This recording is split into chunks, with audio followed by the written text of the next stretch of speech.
सपने उनके ही सच होते हैं जो रात को भी मेहनत से दोस्ती निभाते हैं। और आज जो पसीना बहा रहे हैं वही कल अपनी पहचान बनाएंगे। तो रुकना नहीं है दोस्तों, क्योंकि जीत उनकी ही होती है जो थकते नहीं हैं। नमस्कार दोस्तों, मैं हूं ज्योतिषाचार्य नितेश शंकर और स्वागत करता हूं आपको हमारे YouTube और Facebook चैनल NS ज्योतिष में। आज का ज्योतिष का कार्यक्रम बहुत ही विशेष कार्यक्रम रहने वाला है। हम लोग कन्या लग्न यानी कि वर्गो एसेंडेंट का मई 2026 उनके लिए कैसा रहेगा, इसके बारे में डिटेल में चर्चा करेंगे कि ग्रहों के गोचर के अनुसार उनके जीवन में उनको क्या शुभ परिणाम मिल रहा है, किन किन चीजों की उनको सावधानियां बरतनी चाहिए और उनका स्वास्थ्य कैसा रहेगा, स्टूडेंट्स की पढ़ाई कैसी चलेगी, प्रेम संबंध आपका कैसा रहेगा, आपके स्पाउस या भागीदार के साथ आपके संबंध कैसे रहेंगे, भाग्य आपका साथ देगा नहीं साथ देगा मई के महीना में, और काम आपका कैसा चलेगा और काम से आपका इनकम और सेविंग्स कैसा होने वाला है, इसके बारे में हम लोग इस वीडियो में डिटेल्ड में चर्चा करेंगे। यह कार्यक्रम जो है लग्न राशि के आधार पर आधारित है और अगर आप आपकी कुंडली का विश्लेषण कराना चाह रहे हैं तो नीचे दिए हुए नंबर पे आप हमसे संपर्क करके अपॉइंटमेंट बुक कर सकते हैं। और अगर आपने कन्या लग्न का अप्रैल 2026 का मासिक फलादेश एवं उपाय नहीं देखा है तो ऊपर दिए हुए आई बटन पर क्लिक करें। चलिए दोस्तों, फिर स्टार्ट करते हैं। और वीडियो के अंत में मैं आपको मई के महीना में कौन सी शुभ तारीखें आपके लिए होंगी, जिस दिन आप कोई भी नया काम शुरू करना चाह रहे हैं या फिर कहीं बाहर जाने का प्लान कर रहे हैं, तो इन तारीखों को आप कंसिडर कर सकते हैं। और किन किन तारीखों को आपको मई के महीना में अवॉइड करना है इसके बारे में बताऊंगा। और कौन से उपाय आपको मई के महीना में करने चाहिए जिससे कि आपको मई के महीना में ज्यादा शुभ परिणाम मिले, इसके बारे में भी हम लोग डिटेल में चर्चा करेंगे। देखिए दोस्तों, यहाँ पे एक कुंडली बन गई है जो कन्या लग्न वालों के मई 2026 में ग्रहों के गोचर के अनुसार बनी हुई है।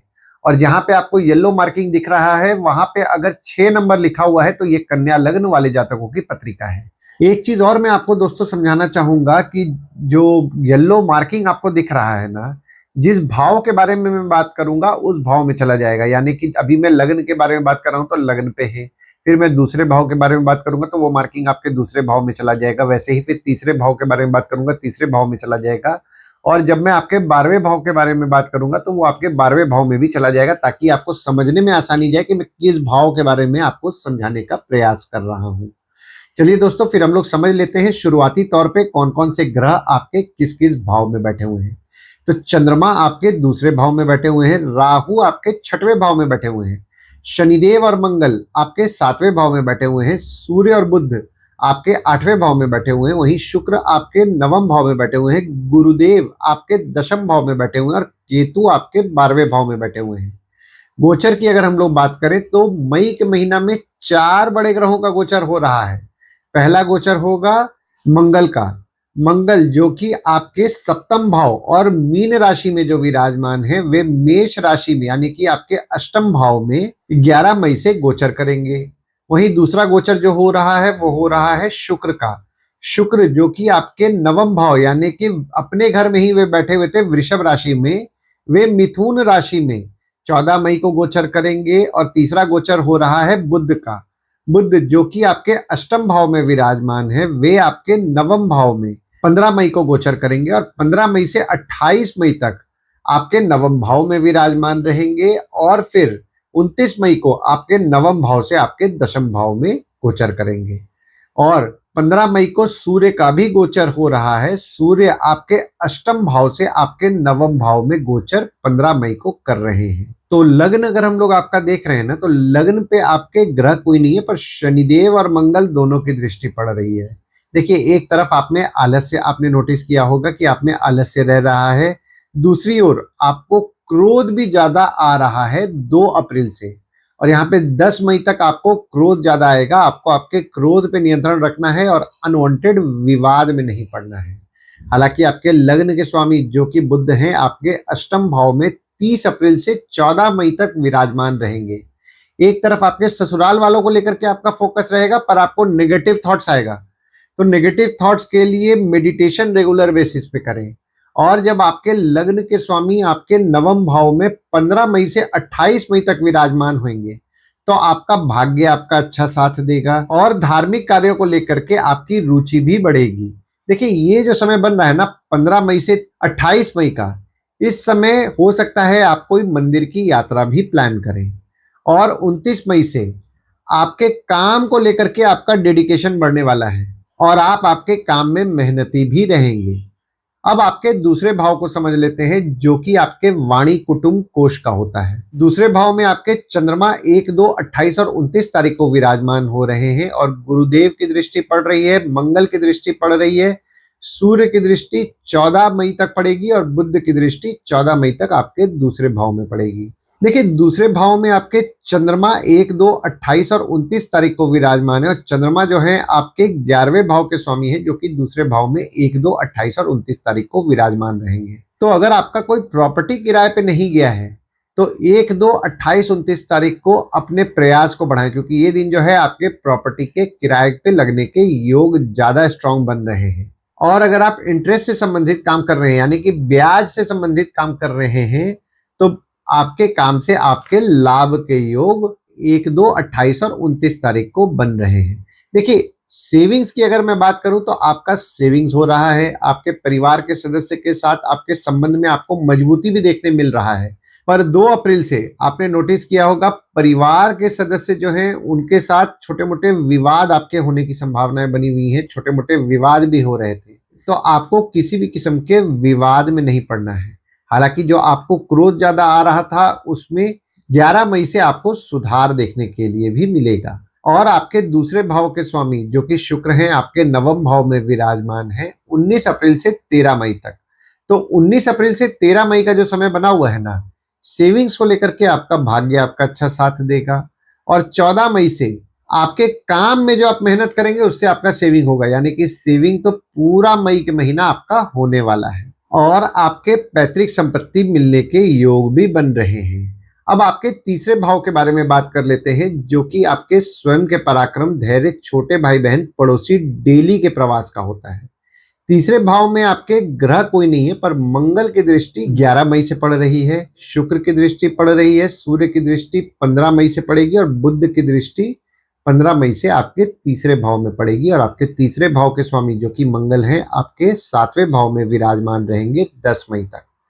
देखिए, 10 मई तक का जो समय है ना, आपकी स्पाउस द्वारा आपको धैर्य की प्राप्ति होगी, आपकी स्पाउस से आपको हिम्मत मिलेगा। भागीदारी में काम कर रहे हैं तो भागीदार द्वारा आपको धैर्य की प्राप्ति होगी, आपके भागीदार से भी आपको हिम्मत मिलेगा। पर 11 मई से आपके पराक्रम में आप कभी कभी कमी महसूस करेंगे। हालांकि हिम्मत आप करेंगे, यानी कि आपका पराक्रम रहेगा, पर पराक्रम में कभी कभी आप कमी भी महसूस करेंगे। आपके छोटे भाई बहन की स्वास्थ्य थोड़ी बहुत बिगड़ सकती है 11 मई से। और अब आपके चौथे भाव के बारे में बात कर लेते हैं, जो कि आपके सुख, घर, वाहन, माता का होता है। चौथे भाव में आपके ग्रह कोई नहीं है, पर गुरुदेव की दृष्टि पड़ रही है और मंगल की दृष्टि आपके चौथे भाव में पड़ रही है। और आपके चौथे भाव के स्वामी जो कि गुरुदेव हैं, आपके 10वें भाव में विराजमान है। देखिए, चौथे भाव में गुरुदेव और शनिदेव दोनों की दृष्टि पड़ रही है। तो जो भी लोग घर वाहन से संबंधित काम करते हैं, जैसे कि ट्रांसपोर्ट हो गया, रियल एस्टेट हो गया, नई पुरानी गाड़ी खरीदना बेचना, car detailing, car accessories, property खरीदवाना बेचवाना, या किसी भी प्रकार के घर वाहन या ट्रांसपोर्ट रियल एस्टेट से जुड़े हुए हैं, उनके काम में उनको मिला जुला फल मिलेगा। और आपके माता के संबंध में भी आपको मिला जुला फल मिलने वाला है। और अब आपके 5वें भाव के बारे में बात कर लेते हैं, जो कि आपके संतति, प्रेम, पढ़ाई, साधना का होता है। 5वें भाव में आपके ग्रह कोई नहीं है और ना ही किसी ग्रह की दृष्टि पड़ रही है, पर आपके 5वें भाव के स्वामी आपके 7वें भाव में विराजमान होकर के केंद्र त्रिकोण राजयोग का निर्माण कर दिए हैं 29 मार्च 2025 से ही। तो यहाँ पे जो भी स्टूडेंट्स हैं, पढ़ाई को लेकर के सोच समझ करके तो निर्णय ले रहे हैं। हालांकि थोड़ा सा आलस्य उनमें भी देखने मिलेगा, पर डिसीजन जब पढ़ाई को लेकर के बात आएगी तो बहुत ही सोच समझ करके निर्णय लेने वाले हैं। और जिनका भी प्रेम संबंध चल रहा है, अगर वे अपने प्रेम विवाह से संबंधित बात बढ़ाना चाह रहे हैं तो उनके लिए भी फेवरेबल समय बन रहा है। और जो भी लोग एजुकेशन फील्ड से संबंधित काम करते हैं, जैसे कि टीचर हैं, प्रोफेसर हैं, कोचिंग इंस्टीट्यूट चला रहे हैं, ट्रेनिंग इंस्टीट्यूट चला रहे हैं, ट्यूशंस पढ़ा रहे हैं, किसी भी प्रकार के एजुकेशन संबंधित काम से जुड़े हुए हैं, उनके काम में भी उनको बढ़ोतरी देखने मिल रहा है। उनके काम से उनके लाभ भी हो रहे हैं। और उनके काम में कोई निर्णय लेने की जब बात आती है ना, तो वे बहुत ही सोच समझ करके समझदारी से निर्णय भी ले रहे हैं। और अब आपके 6वें भाव के बारे में बात कर लेते हैं, जो कि आपके रोग, ऋण, शत्रु, मामा मौसी का होता है। 6वें भाव में आपके राहु विराजमान है और गुरुदेव की दृष्टि पड़ रही है।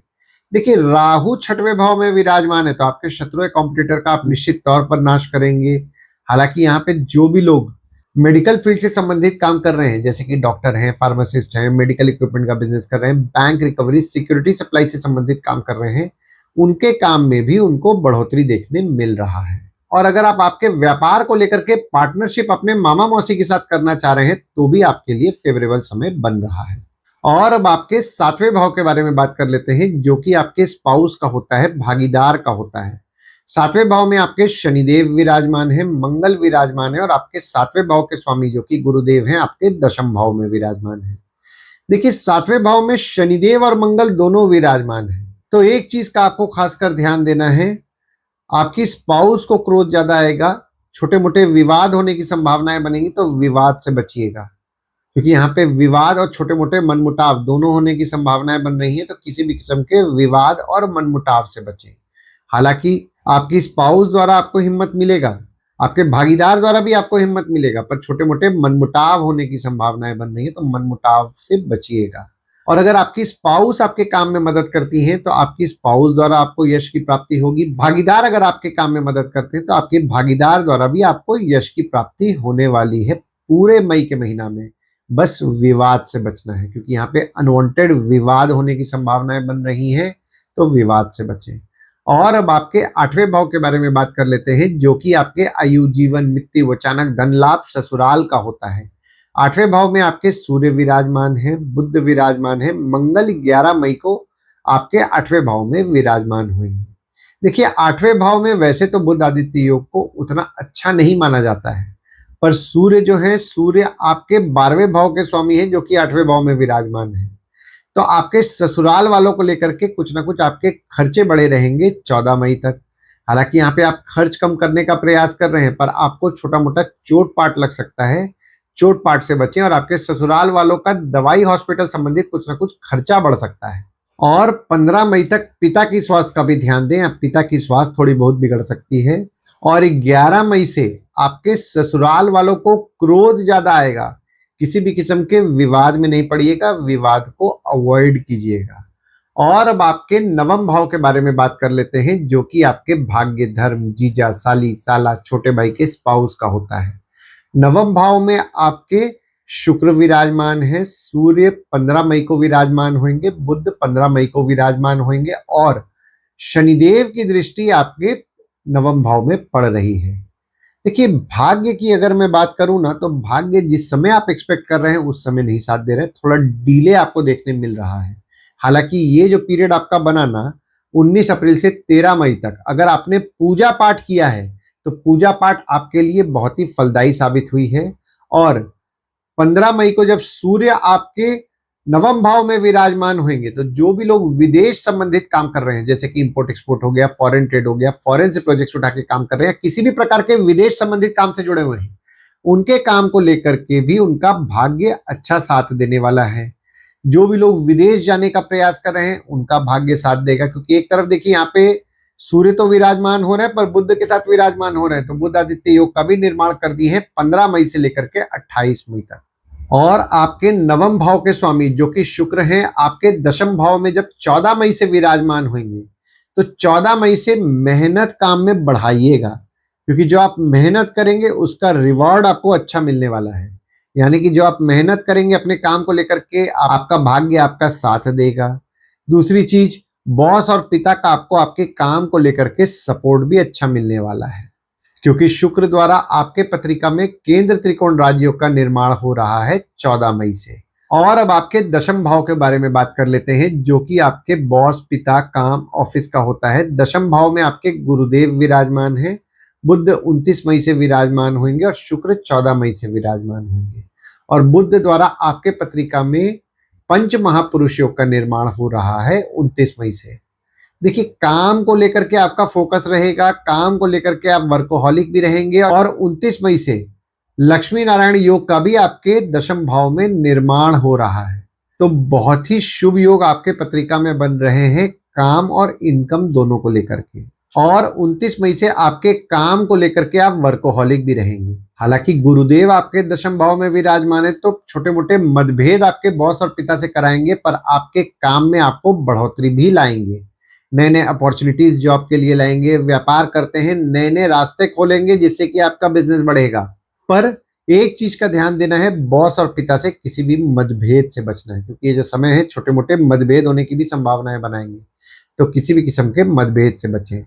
और अब आपके 11वें भाव के बारे में बात कर लेते हैं, जो कि आपके आय यानी कि इनकम, दोस्त, पहचान के लोग, कम्युनिकेशन, बड़े भाई बहन का होता है। 11वें भाव में आपके ग्रह कोई नहीं है, पर मंगल की दृष्टि आपके 11वें भाव में 11 मई से पड़ रही है।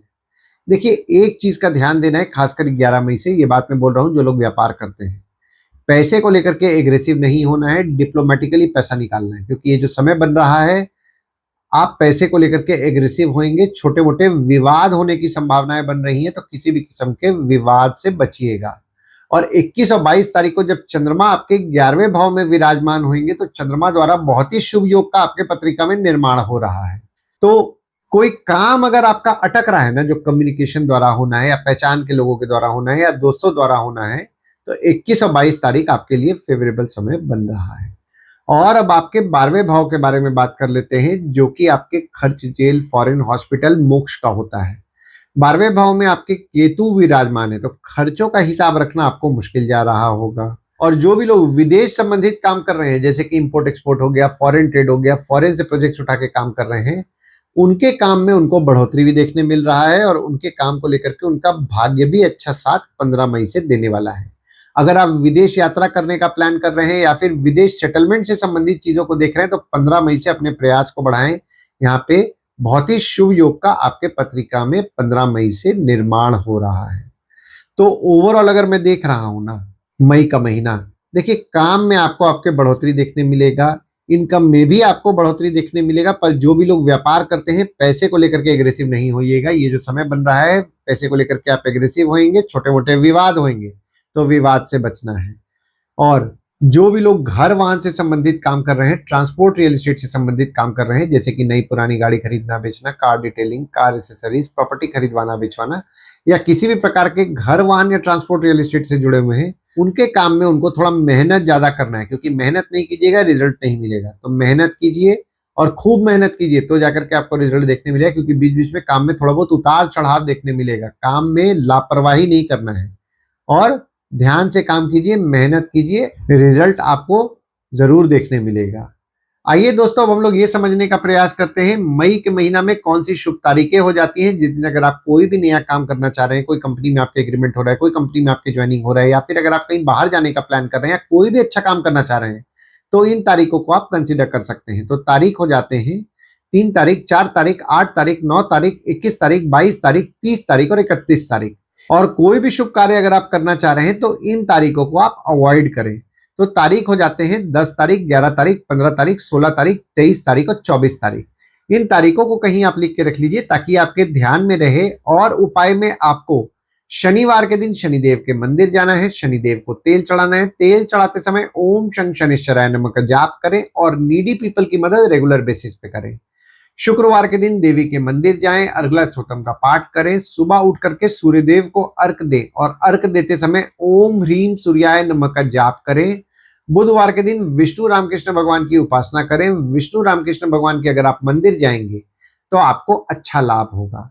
आशा करता हूं इस वीडियो में दी हुई जानकारी आपको पसंद आई होगी। अगर आप हमें YouTube पे देख रहे हो और ये वीडियो आपको पसंद आया हो तो इस वीडियो को लाइक कीजिए, चैनल को सब्सक्राइब कीजिए, नोटिफिकेशन बेल जरूर दबाइए।